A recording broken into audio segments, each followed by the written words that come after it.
This is Edwin Newman inviting you to Meet the Press with the Prime Minister of Singapore.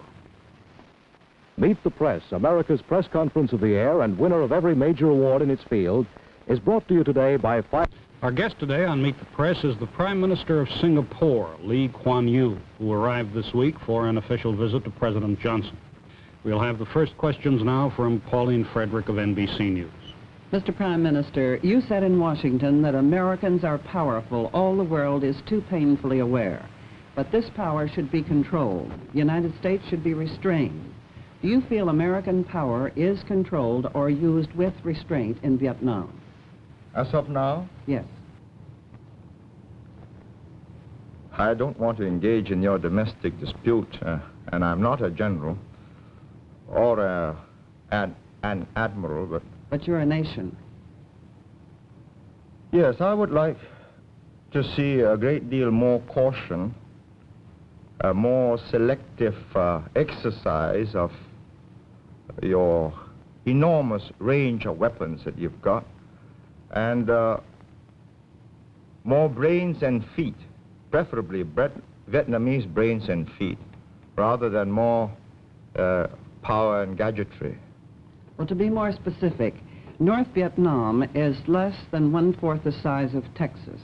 It's now being bombed at the level that the bombing was carried on in World War II, and has been bombed for almost 3 years. Do you believe that this bombing is controlled or restrained use of power? That's like asking me whether I've stopped beating my wife. I mean, I'd never beat my wife. Well, let me ask you this. 47 heads of delegations in the United Nations, many of them foreign ministers, said in this General Assembly, American bombing of North Vietnam should be ended unconditionally. Do you agree with them? Well, that depends who the 47 heads are. Well, I'm sure you Are they know, from sir. Africa, from Asia, from Western Europe, They were from all over the Eastern world. Europe? They were from all over the world. Well, as I understand it, there are about, what, 120 members? 22. 122 members, so that's 47. Well, I wasn't there, but I mean, my colleague, Mr. Rajaratnam, Foreign Minister, is attending the United Nations, and I think he's going to say something on Vietnam. I don't want on the bombing and all the other problems about Vietnam, and I think bombing is one of the minor problems about Vietnam.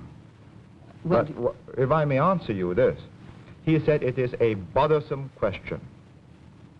but do you feel the bombing should be stopped? Would this help to get Hanoi to the conference table? I think the bombing could be reduced and even stopped without any decisive change in the course of the war, but I think it does not follow that because you stop bombing, you'll have the North Vietnamese government to the conference table. Why should they go to the conference table? To help President Johnson win the elections? Do they love him? You know, Mr. Khrushchev said that he helped President Kennedy win by not seeing Mr. Nixon. In other words, are you saying that if the North Vietnamese should come to the conference table and there would be a settlement that President Johnson would win the next election? And by the same token, would he lose if there is not a peace settlement?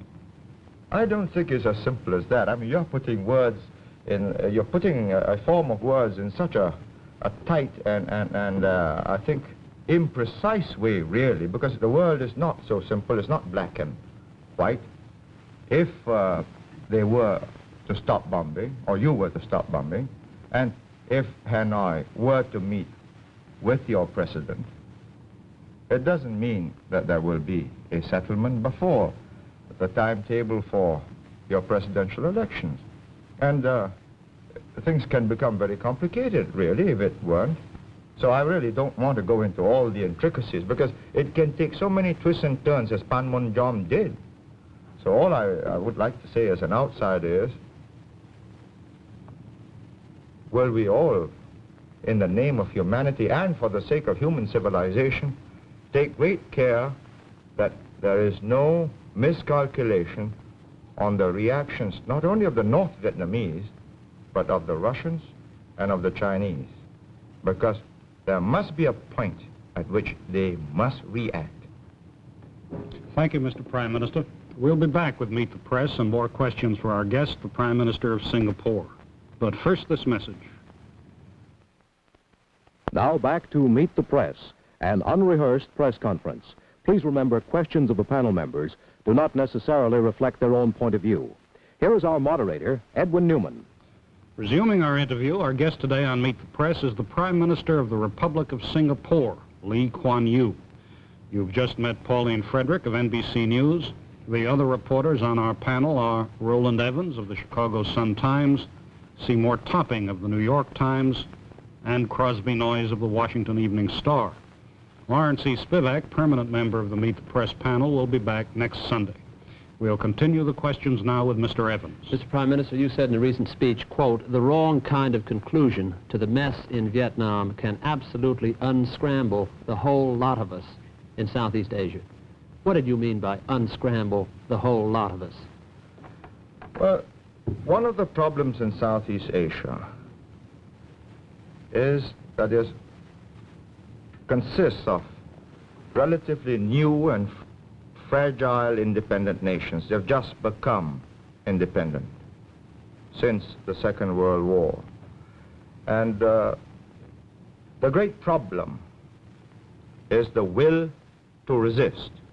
And it melts very easily because people, particularly in the world over, they want to be on the winning side. But in Southeast Asia, because they are small countries, because big armies have come, Europeans came, the Japanese came, you know, you bend with the wind like the bamboo, as the Chinese saying goes.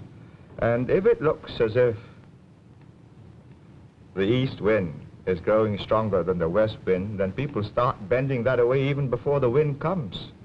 What you're saying, sir, if I understand, is that the American position of force and resistance to this east wind is essential to give your country and these other newly independent countries a bulwark behind which you can develop your independence. Is that what you mean? No, may I say what I mean myself in my own form of words? I think Americans have, I think, is a friendly habit of trying to help a person think for himself, but I'd rather do my own composition, if I may.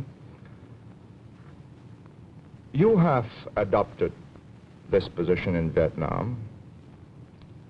In 1954, you never asked the rest of Southeast Asia, and we were not consulted. You decided again in 1956 that Diem should not have free elections because, or he didn't want to have free elections, and you supported him because elections couldn't be free, and I've read all of the semantics about what is free and unfree. You decided in 1961, when things got a little bit difficult for Diem, to put in American advisors. And by 1963, at the end of 63, you had 25,000 American advisors in the Kennedy administration.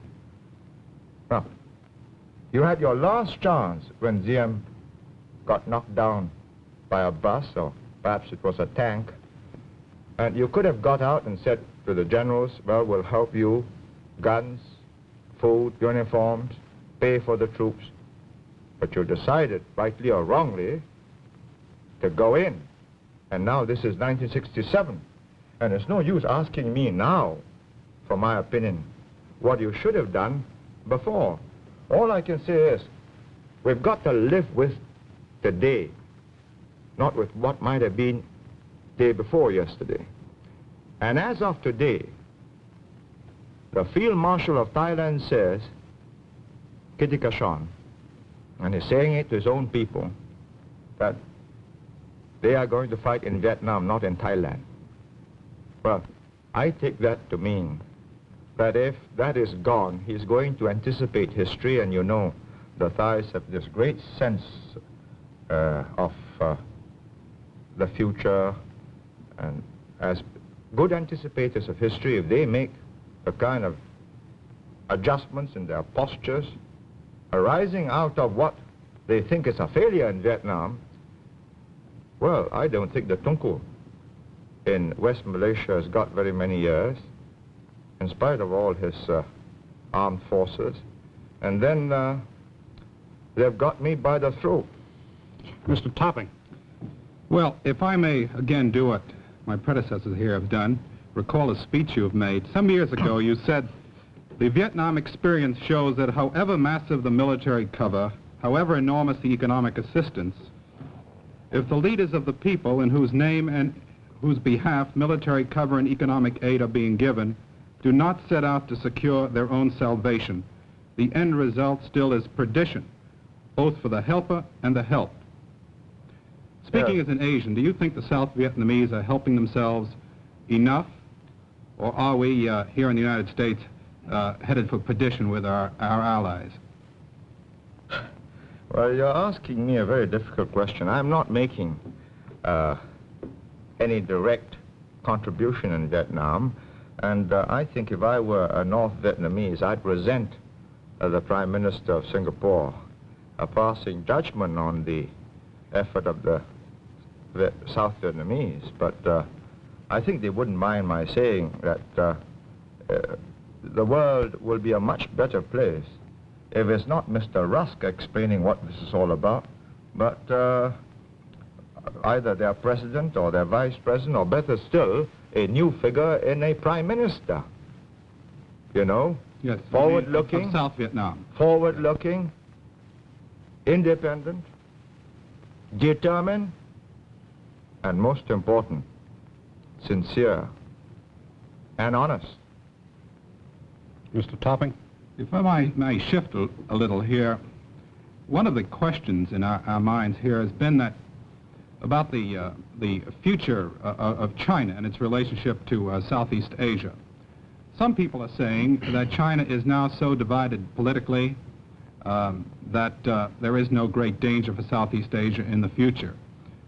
Speaking as a Chinese who understands China, can you make an estimate or a guess as to the future of China? Do you think in the near future it will become again a unified country, a strongly unified country that might represent some kind of a danger to Southeast Asia?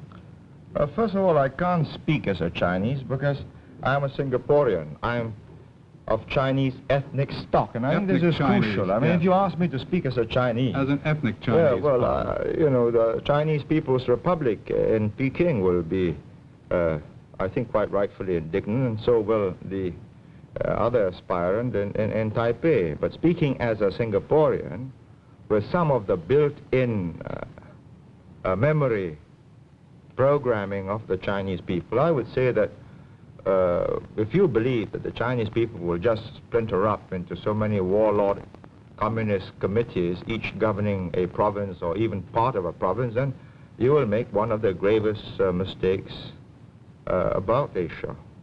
I think I've traveled around the world often, and you know, people don't know that I come from Singapore, and they treat me as a Chinese or as a Chinaman in the old days, as they used to call them.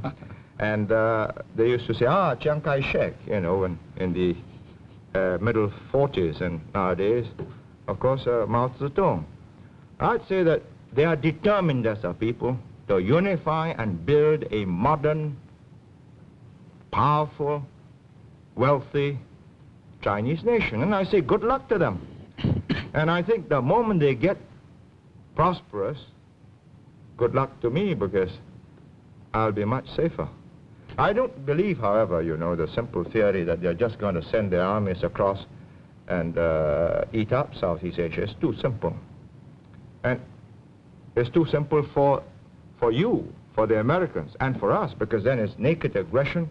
The whole of South Asia will gel together and meet an incoming invader. But they've got this make-it-yourself kind of revolution. Wars of national liberation. You know, here's the text. We've got an instructor. He'll teach you how to organize, and we'll slip you a few guns and more if necessary. And if it gets more difficult, well, surface-to-air missiles, and so on. And I think this is the problem, that each of the individual governments in that region must use the time that you are buying in South Vietnam for the rest of the world, particularly Southeast Asia. I'm not saying you're doing this, you know, just for Southeast Asia. You're doing this for yourself. But it so happens that I think I believe that it might get a bit difficult for me if there's a sudden evacuation. And I am determined to use this time to its fullest advantage, and I hope my neighbors will do likewise. Mr. Noyes. Prime Minister, what's the effect in Asia of demonstrations such as we had yesterday in Washington? Well, you know, I get a lot of demonstrations in Singapore, and my students are quite a rambunctious and spirited lot.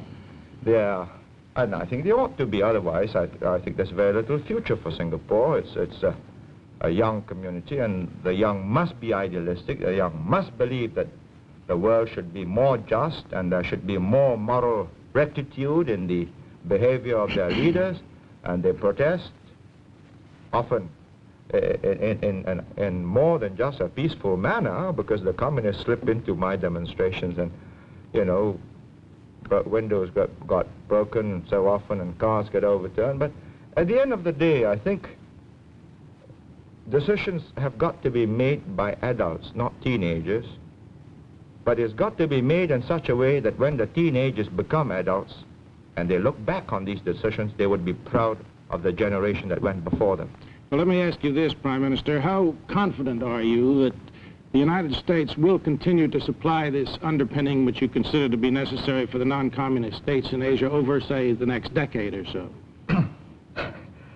I don't know, and I don't think, first of all, I'm not an American, so how can I know?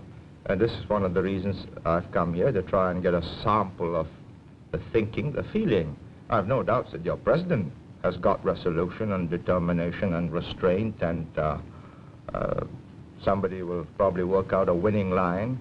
But I've also no doubt that your Secretary of State and Secretary of Defense have got it. But what I think in your kind of open democratic society, you must demonstrate, in which I've really come here to try and understand better, to watch the proceedings in your presidential elections next year, is whether you, as a people, have got that resolution, that stamina, that perseverance, and, most important of all, infinite patience and a capacity to hold back your desire to settle this quickly and get it over with, because this is a very different kind of war. The other side is not in uniform, you are. Do you believe that CETO, the Southeast Asia Treaty Organization, in its present framework, provides an adequate guarantee to Southeast Asian security? Well, you know, when it happened in, I think, 1954, 55, Mr. Nehru and quite a few other leaders like President Sukarno were very vehement in their denunciation, and even the Tunku Abdul Rahman of Malaysia was critical, and so was I. And I think looking back now, it really didn't meet the situation, because it was so very different from what you did for Europe. You know, in CETO, when an attack takes place on a member country, is just an attack against a member, and the others will take note that this is a breach of peace and a danger to the area. But in NATO, when an attack takes place, an attack on one is an attack on all, and they all respond. And you know what's happened. I mean, who has responded in South Vietnam? The Pakistanis have not, the French have not, the British have not, and probably for very good reasons. And until you convince Asia that you consider Asia as important to you, as Americans, as Europe was to America, you're going to find a lot of Asians like me rather critical and really doubting, because 90% of you have come from Europe. You understand Europe better than you understand Asia. Some of you understand Asia very well because you make specialized studies of the subject. But as a people, and finally, it is the mothers and fathers watching this television screen and seeing what is happening to their sons, and all the sweethearts also watching this, that will decide. And if you want people to take a stand, you've got to demonstrate that as a people you've got what it takes, that Asia does matter to you. Ms. And Frederick. that's matter to the free world. Excuse me, Ms. Frederick. As you call it. Mr. Prime Minister, in answer to one of my questions, I believe you said, and I hope I'm quoting you correctly, in the name of humanity, great care should be taken that there be no reaction by the Russians and the Chinese. They must react. Would you tell us under what conditions you feel the Russians and the Chinese might react to what is going on in Vietnam, and whether there is any possibility of it now as you see the picture? I think really you ought to put that question to Mr. Khrushchev, Mr. Brezhnev and Mr. Kosygin, and probably Mr. Mao Zedong and Marshal Lin Piao or Zhou Enlai. I really can't answer this, but I'm quite certain that at some point they will decide that their own national interests are at stake and they must respond. Excuse me, gentlemen, Ms. Frederick, we have a little more than 3 minutes left. Mr. Evans. Mr. Prime Minister, you made it clear that you are concerned about the resolution, particularly beyond the '68 election and into the future of the U.S. in Vietnam and in all of Asia, that our interest is stable and long-term. Would it not help resolve that difficulty, as you see it, if your country put a small token force? You only have 2 million in your population, I understand, but if you put a small token force into the field to assist in the work that is being done over there against what we call aggression from the North, wouldn't that help the United States to resolve this issue?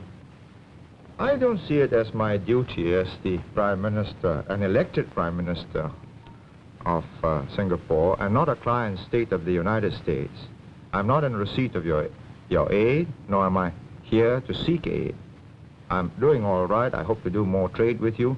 And I don't think it is the duty of the elected representative, leader of Singapore, to go and involve his country in a situation which can end disastrously for his whole people.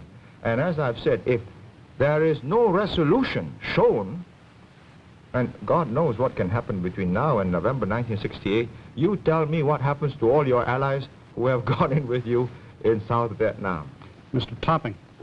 Well, in connection with what you've just said, I remember once you said, in fact, I believe you said it to me, when we were talking about your neutrality, you said, I am not neutral where the survival of my people are concerned.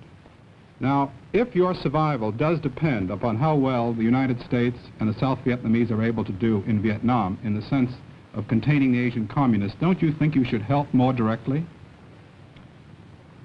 I think my survival is not threatened yet. I've got my British friends and my Commonwealth friends in the area up till the middle 70s, and that's a very long time in the history of Southeast Asia. But, of course, it could change fundamentally by decisions you can make in South Vietnam between now and 68 and 69. And as the situation changes, we shall be watching it most intensely and avidly. And we shall make contingency plans. We have to. We have about 1 minute left, Mr. Noyes. Prime Minister, if, as you said, the treaty, the CETO treaty, were strengthened to be more like NATO, with the same guarantees that NATO provides, would your country adhere to such a treaty? I think eventually what we must try and create in South and Southeast Asia is a community that is economically and socially conscious of what is to be gained by gearing into each other, yeasting up the economy, and once that happens, I think the security aspect, mutual security interest should lead us to a NATO-type situation, perhaps, with a minimum of underpinning from outside. And if we can have a multilateral underpinning, you know, America, Russia, and most important, China too, saying, yes, there shall be no aggression in South and Southeast Asia, and boundaries shall not be changed by force. I think we got a peaceful world, much more peaceful world. I must interrupt you there. Our time is up. Thank you, Mr. Prime Minister, for being with us today on Meet the Press. I'll be back with you in just a minute after this message. For a printed copy of today's interview, send 10 cents in coin and a stamped self-addressed envelope to Merkel Press, Box 2111, Washington, D.C. 20013. Next week on Meet the Press, our guest will be another headline figure in the news. Now, this is Edwin Newman saying goodbye for the Prime Minister of Singapore and Meet the Press. Goodbye. Join us each Sunday for News in the Making on Meet the Press, America's press conference of the air. Today's edition of Meet the Press was brought to you by Fireman's Fund American Insurance Companies. It could be Vietnam or right there in your hometown. Wherever and whenever the news breaks, you can expect the best comprehensive analysis of the news right here on NBC. This is Howard Reed speaking.